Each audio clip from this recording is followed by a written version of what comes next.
Coach? Hey, good day preparation here for us, and excited to get on the plane tomorrow and go play a really good football team.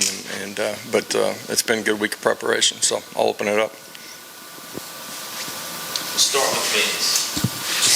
Josh, a lot of coaches say teams make their biggest improvement between the first and second game.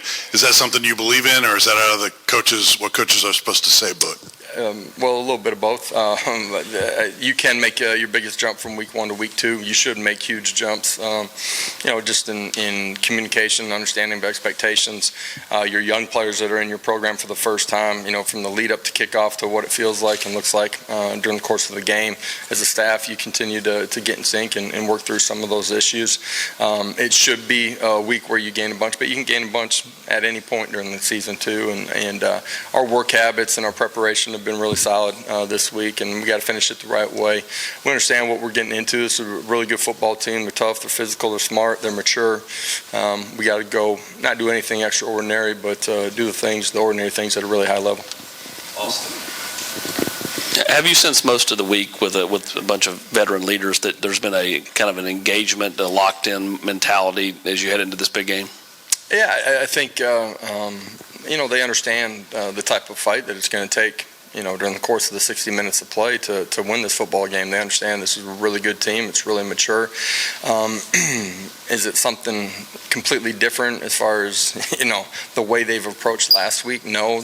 The more mature your football team is, they become really consistent in their preparation. It's been a really good week, from in the meeting rooms to on the practice field. Our 2s and 3s being dialed in during our walkthroughs and make sure that they're getting every mental rep as well, and continue that preparation until kickoff, and then you got to tee it up and go play. Coach, a lot of times coaches script those first 10 or 15 plays of the game. You guys obviously are really good at that. You score a lot on that first drive. What goes into those decisions, and how do you decide, what's going to be in those plays, those first 10 or 15? Yeah, for us, ways that you feel like you can attack them based on what you're going to see. For us to be able to put our personnel in a position to be successful, that's, from the offensive line to the skill guys and certainly the quarterback as well. And our kids having an understanding in those first couple of drives, here's some thoughts that we are planning on getting to based on what we anticipate seeing, and them having a great understanding of how to react to the different variables that they could potentially see during the course of those first couple of drives. Back to Vince. Josh, I heard a lot about how Pittsburgh really makes a priority to stop the run defensively. What specifically do they do? They had a long run of keeping teams under 200 yards rushing. What specifically do they do to make it difficult on offenses? First of all, their personnel is, big, long, and athletic and physical. And I'm just talking front seven. I don't care what formation you're in. I mean, they're going to load the box on you. That can be pre-snap, but on the snap as well. Those conflict players are tight, and that's why you got to strain. There's a big difference early in a football game between a 5-yard run and a 2-yard run, and a lot of little things go into that.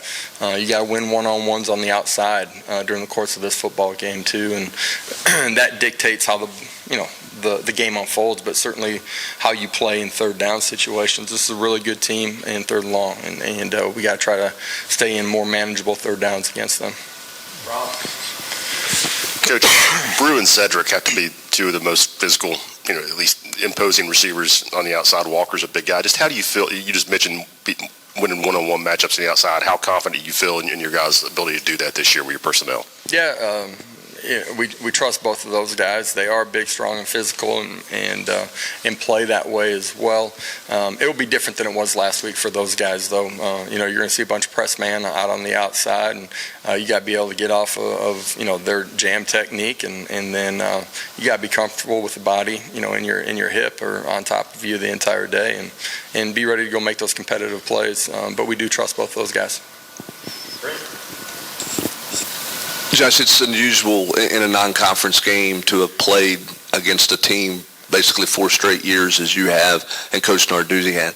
Is that an advantage, disadvantage? Either way, does it help preparation? How is it with, given the familiarity you two have, even though you're not in the same conference? Yeah, there is familiarity on both sides of it for both programs.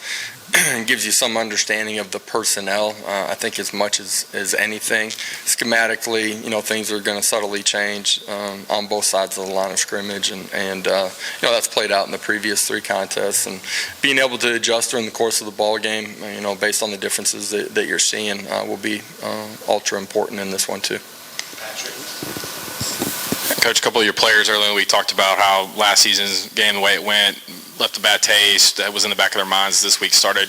Are you good with your players using that as motivation, or having maybe sort of, I don't want to say revenge factor, but that being something that gets them going this week? Yeah, sure. Whatever gets them in the building to watch more tape, I'm all for it. Last year's game has nothing to do with how this week plays out. The first play doesn't dictate what happens on the second play of the game either. So, certainly, there's a sense of urgency and understanding what we're getting into, and I think that's led to a really good week up until this point of preparation. Josh, you talked about avoiding 3rd and long on offense. I guess, what are the advantages and disadvantages of kind of slowing that offense and that tempo down, looking over the sideline, kind of making sure everything's all good on a situation like that? Yeah, even when we play with our tempo, we're making sure that we're getting things in the right direction. If you don't, you have no opportunity to execute the way that you need to. And for us, handling our tempo offensively will be a big part of this one. We've played them, 3 previous times, and we're going to have to play in both situations where, the clock is stopped, P and 10, or after whatever it might be, a penalty or stoppage in play, and handle those situations really well. And we got to be able to execute within our tempo too. Back to Vince.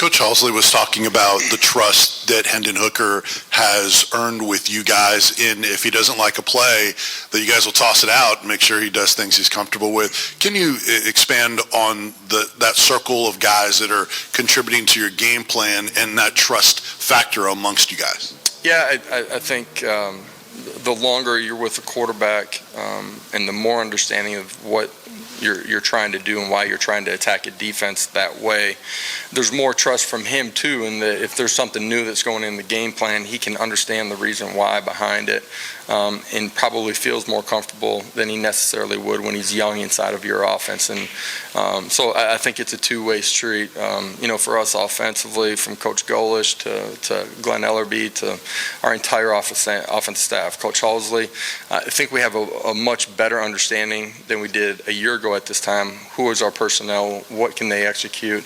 And how do we put them in a position to be successful? Any other questions? Patrick? I just think a lot of games are decided along the line of scrimmage. This one seems like it will be too, with what they do on both sides of the ball. How do you as a staff need to relay that to your offensive and defensive lines this week, or do they kind of know the challenge they're up against? They understand the challenge that we're up against on both sides of the line of scrimmage. All right. Guys, appreciate it. Have a great afternoon. See you in Pitt.